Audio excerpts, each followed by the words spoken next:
Coming up on Mountain News this morning, 3 people are behind bars in Knox County after police say the trio was connected to a string of thefts. And we take you to Letcher County, where a violent break-in sent one man to the hospital with severe injuries. Plus, it was a hectic day for Pike County. Officers yesterday after a deadly crash and an officer-involved shooting happened within yards of each other. Dedicated to Eastern and Southern Kentucky, this is WYMT Mountain News This Morning.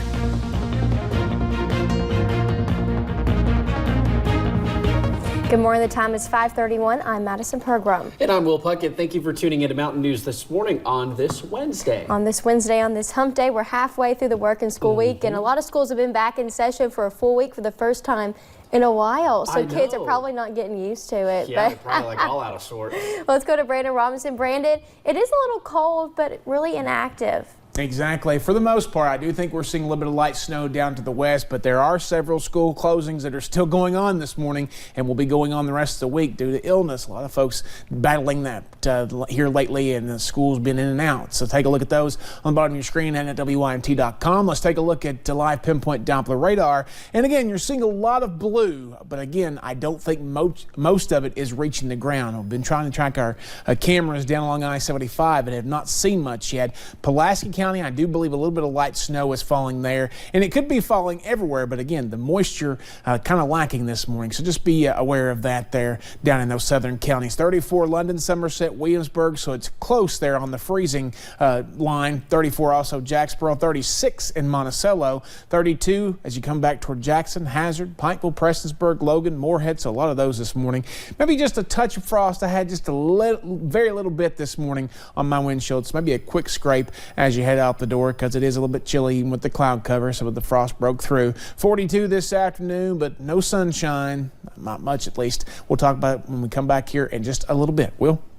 Alrighty, Brandon, thank you. Well, in Letcher County, one 60-year-old man was hospitalized following a violent break-in. Police are now trying to piece together the timeline and need your help. WIMT's Emily Bennett talked to the homeowner's best friend, who says he can't imagine who would do this to him. The sound of breaking glass. There's been a lot of robberies and break-ins, in this area. It's terrible. Woke Scott Day, who was sleeping on his couch.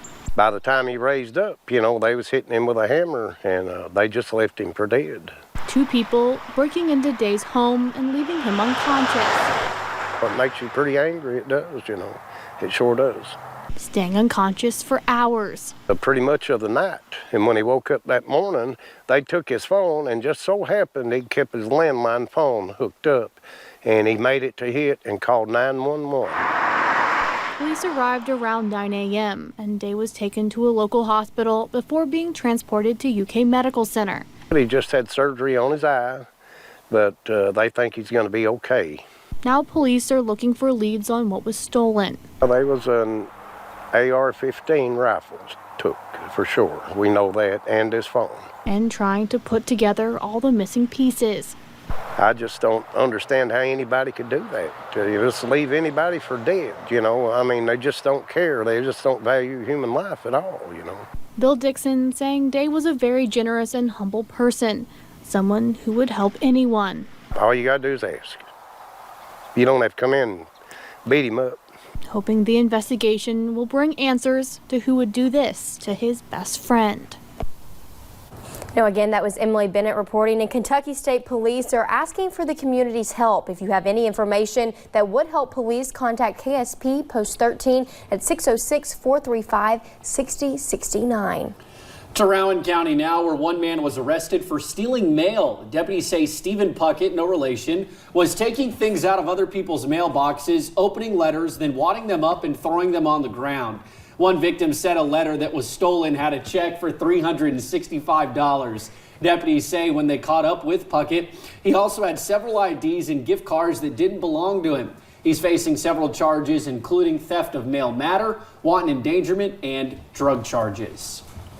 Well, now 3 people are behind bars in Knox County after police tracked a series of thefts from one home off of Highway 1304. WYMT's Hannah Reynolds talked to neighbors that saw and heard what was going on. On State Route 1304, the couple that owns this house have been great to their neighbors on all sides. They are very good people, but in the past 2 or 3 years, they've been very sick, so they're not living up there. But on this unique stretch of highway, neighbors have wireless alarms that ding when someone goes up to the hill to their home. We see people going up the drive up to the house, and they come back down with truckloads of stuff. When they flew down the road, shattering several pieces of furniture, they knew something was up. And it alarms all of us because, we could be next. Police say they were actually witnessing just one part of a large string of burglaries. Usually we don't see a burglary to this extent, where they totally just clean the contents of the house out, furniture and all, including bathroom fixtures, living room fixtures. They even stole 3 vehicles from their garage. That is why police believe Taza Bowling, Jeffrey Gray, and Ledger Asher are only 3 of the people involved. Their arrest thanks to vigilant neighbors. And we greatly appreciate those people for doing that. Most of the property was returned, but police are still looking for a 1990 model Mercedes-Benz that was taken from the garage. In Knox County, Hannah Reynolds, WYMT Mountain News. Now, all 3 of those men were charged with organized crime, and there are at least 2 more arrests expected. Now let's stay in Knox County for a second. Charges were dismissed there against 2 women in a robbery case. Court officials tell us a lack of evidence led to prosecutors to dismiss Courtney Simpson and Jennifer Gray's case without prejudice. That means if more evidence surfaces, they can reopen the case. Simpson and Gray were initially charged with complicity in a robbery at A&B Quick Stop. 4 people total were arrested. Only Alex Toothman still faces charges. Police say he is the man who actually robbed the store. His case is in the hands of a grand jury. Charges were also dropped against his father, Russell. And staying in Knox County, one woman is facing charges after driving under the influence with 3 children in her car. Police say on Monday, Nicole Sanders was driving along Green Road on Highway 11 when she ran into a tree and down an embankment. Sanders, along with her 10, 7, and 3-year-old children, were flown to the University of Kentucky Hospital for critical injuries. Unfortunately, we see several of them. But, to the fact that their mother was impaired and driving these 3 small children, is tragic. Sanders is facing charges of wanton endangerment and driving under the influence. A 13-year-old is accused of making a bomb threat in Wayne County. Wayne County Middle School was on a soft lockdown Monday because of it. The sheriff's office says a student claimed to have a bomb in their backpack. The threat was made through an app. It was shared with several students nearby who have the same app. Investigators were able to identify the teen who made it. The 13-year-old is charged with terroristic threatening. And the Kentucky Humane Society is now caring for a dog that was dragged behind a vehicle in Breckinridge County. Dean came to the Humane Society from a shelter in Hardinsburg. According to witnesses, someone tied a rope around the beagle's neck, then drug him behind a pickup truck. Dean has pretty severe injuries and spent 2 weeks recovering in Breckinridge County before arriving in Louisville. Dean's now healing in a foster home, and there is no word on if police arrested the person driving the vehicle. Special place for whoever did that. Now, yesterday saw a deadly crash and officer-involved shooting in Pike County. The 2 incidents happening only hours apart and about 100 yards from each other. The 2-vehicle crash occurred first around 4 a.m. Tuesday morning. 1 person died, another went to the hospital. Then hours later, while troopers were investigating that scene, Elkhorn City Police called for help with the chase. It ended a short distance from where troopers were attempting to reconstruct the crash. Investigators say the driver tried to hit one of the troopers. An officer then fired at the car, killing the driver. In the case of a man accused of shooting a deputy is heading to a grand jury. This is William Mosley. Earlier this month, they say he shot Leslie County Deputy Shane Wilson in the hand. Here is video of the scene. Wilson survived the shooting. Mosley faces first-degree assault and wanton endangerment charges, among others. A grand jury will decide whether to indict him. Mosley bond is $100,000 cash.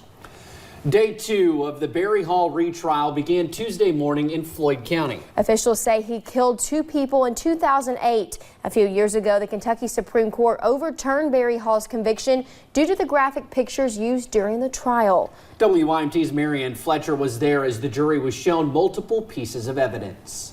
A hard day for the Tackett family. 911. As 911 calls echoed in another silent courtroom. How much have you got?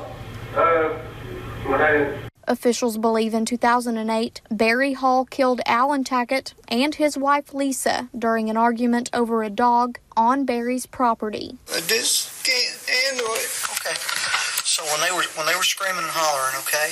I can't handle it.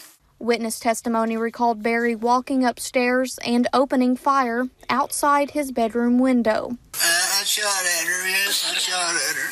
Did you shoot at anybody else? I shot on the porch at him. He came out and said he was going to kill somebody, and I just shot him. The sound you just heard is from an interview between a Kentucky State Police trooper and Barry the night of the shooting. Good, bad, or indifferent, doesn't matter what it is, can be brought up again in court. Multiple pieces of evidence was shown, including crime scene photos, 911 calls, bullet casings, and the gun believed to be used in the shooting. Detective Newsom asked him if he remembered which gun was used. He said, "My dear gun, the .30-06. Hall was not in the courtroom during testimony. In Floyd County, Marianne Fletcher, WYMT Mountain News. Barry Hall's trial continues later this morning at 9 a.m. in Floyd County. And the woman charged in the disappearance and murder of Leanna Bromley is due in court later today. Danielle Powell is expected to be arraigned on a murder charge in Pulaski County. She was indicted earlier this month, and investigators say Bromley was murdered after she disappeared on May 22nd. Powell told police she was forced to kill Bromley, and police say Bromley was shot, hit in the head, and set on fire. Her remains were found last November. And later on Mountain News this morning, one popular pop artist has announced a show here in the Commonwealth for later this year. We're tracking a weak disturbance that could bring us some snow chances both this morning and tonight. I'll have more on that might affect your morning drive tomorrow in about 3 minutes.